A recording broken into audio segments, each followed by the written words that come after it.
जहाँ तक ट्रांसजेंडर की बात है, उससे पहले मैं अपने स्पेशल पर्सन्स के बारे में आपको बता दूं कि इनका जो डेटा कलेक्शन का सिस्टम है वो भी इंतहाई नाक़िस है। पूरे गिलगित बल्तिस्तान के 10 सूबों में 3 सूबों में 10 ज़िलों में से सिर्फ 3 ज़िले ऐसे हैं जहाँ पे इनकी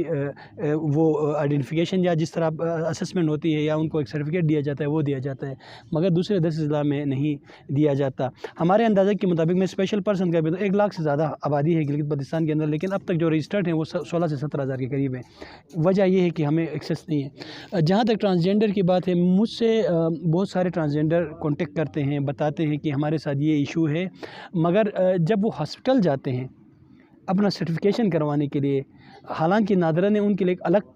वो शनाख्ती कार्ड दिया जिस तरह स्पेशल पर्सन्स को दिया है, मगर जब ये हॉस्पिटल गिलगित जाते हैं तो 3 ऐसे ख्वाजा सरा जिनको मैं जानता हूँ जो गिलगित शहर के अंदर रहते हैं, जब वो वहाँ गए तो उनको कहा गया हम क्या बताएं, आपके अंदर क्या चीज़ है तो हम यहाँ पे लिखते।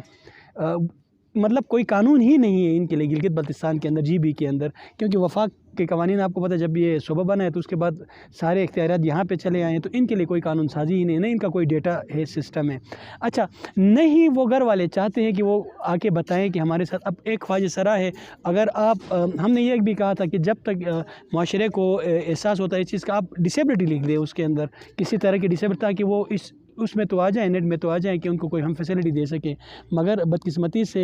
गिलगित बल्तिस्तान के अंदर कोई कानून ही नहीं है। मैं यहाँ पे आपके कैमरे के तवज्जुह से गिलगित बल्तिस्तान असम्बली से भी ये गुजारिश करूँगा कि इनको भी पूरा राइट दिया जाए कि वो जैसे ही अल्लाह ने जैसे उनको पैदा किया अपनी ज़िंदगी गुजारने के लिए बाकायदा कानून साजी करें। इनके जो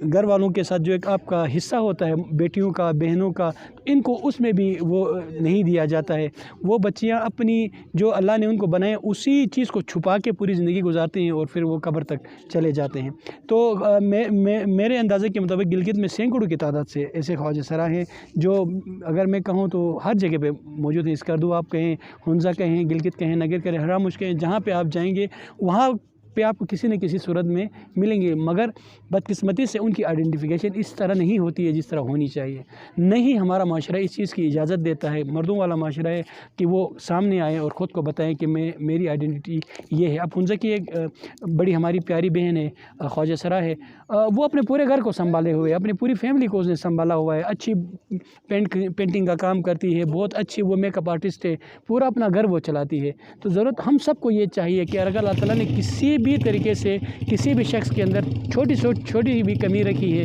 तो बजाय उस छोटी कमी को उजागर करने के हम उसके अंदर वो छुपी हुई बड़ी से बड़ी कामयाबी को सामने लाएं जो अल्लाह ताला ने उसके अंदर रखी हुई है।